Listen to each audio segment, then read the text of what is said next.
conflict. Well, do you ever have conflict? I do, and when I do, I have to decide how am I going to handle that conflict. This conflict happened very innocently. I had one perspective. The person I was having a conversation with received it differently than I intended the communication, and then before we knew it, we were a little bit derailed. And when I realized we were derailed, it was actually through an email interchange. And I thought, it's not a big deal. I'm just going to take the high road. I'm not going to say anything about it. I'm just going to move forward. And then unfortunately, it led to another comment by someone else. And so before I knew it, it was starting to get a little out of control. And I thought, even though the second person or the third person was really gracious, I still thought probably time to clear the air.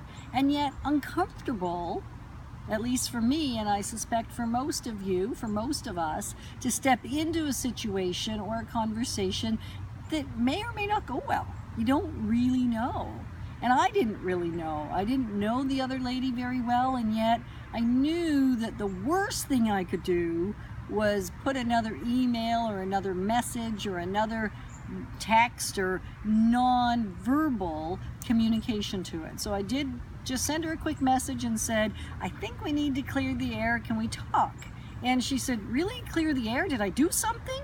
And I went, it's all good. Let's just have a quick conversation. And when we did, we both apologized, because I think both of us recognized that we had maybe not slowed down sufficiently to really hear what the other person was saying, or the giving and the receiving in communication.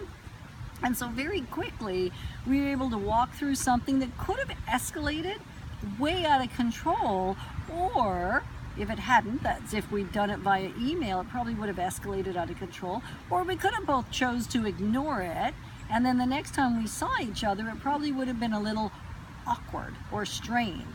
And so in this case, we just stepped into the conversation, both were gracious, both took the high road, and now we have a way better relationship than we ever could have had without the conflict.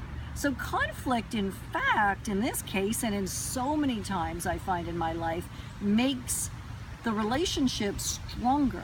So yeah, it's a little bit scary, and most of the time, got two good-willed people that want to move things forward.